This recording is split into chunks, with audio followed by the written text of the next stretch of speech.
Lloyd's of London is actually an insurance marketplace. So Lloyd's is not an insurance company, but it's kind of a special thing. To say Lloyd's is a company or whatever is kind of difficult because it's not a limited liability company or a public limited company. It was created by an Act of Parliament. So it's kind of a specific law that makes Lloyd's exist. I think there's something cool about the tradition of Lloyd's, and I think it's something that draws people to Lloyd's. But then I think we can also use technology and make everything better without ruining the tradition, you know. I remember you turning up in like jeans and t-shirt or something, like completely inappropriate for the weather, I'm sure. Oh, not just the weather, usually also for Lloyd's, right? There is a certain yeah, exactly. Sort of strict dress code in Lloyd's, and I think that in the lab we just broke it. Well, luckily the rules actually changed just before the lab opened. A few months before that you had to wear a blazer, to go into the underwriting room. But they changed the rules. Inga Beale, who was the CEO at the time, changed the rules. One of the things that I noticed, especially hanging out with the guys from InsurTech and Lair, that mainly InsurTech, is that business is done in the pubs around Lime Street and the city. How true is that? You know what? I don't think I can answer that question. Not for any political reasons, but just because I mean, what we do in the lab is very different to the core business as usual.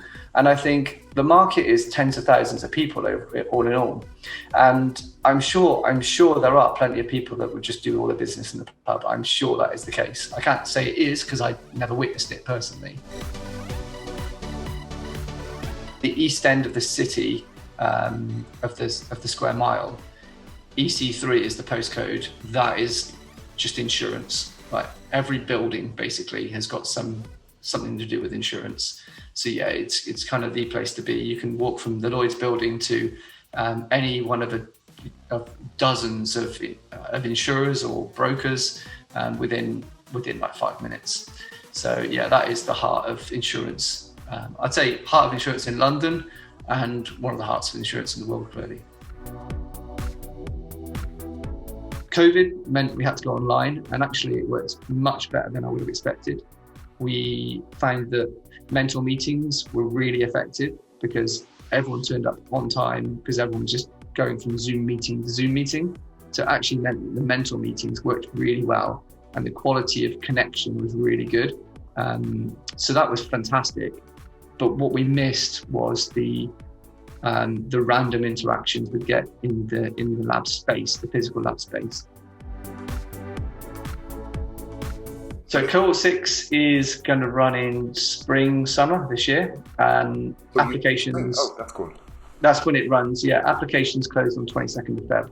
So for cohort 6, we're going to have probably again a remote program, which is fine. We might be able to go have some face-to-face meetings if things work well, but for now, let's assume all virtual. And as usual, we've got 4 themes. So this time the 4 themes, one of them is data and models, which is a thing we've always had. Basically new sources of data, new ways of modeling data. We love that kind of stuff. We always have that. Second one is geopolitics. So that's the new one, and that's going to be tricky. So we're looking for great geopolitics solutions, things that will be relevant to Lloyd's market. Climate change, decarbonisation. So that's massive on the agenda. It was going to be a theme last year, but COVID came in. So it's a theme this year for us, something we're looking a lot at. And then finally is claims. So we're working with the Future at Lloyd's claims team. And we're looking for solutions that can help us with that.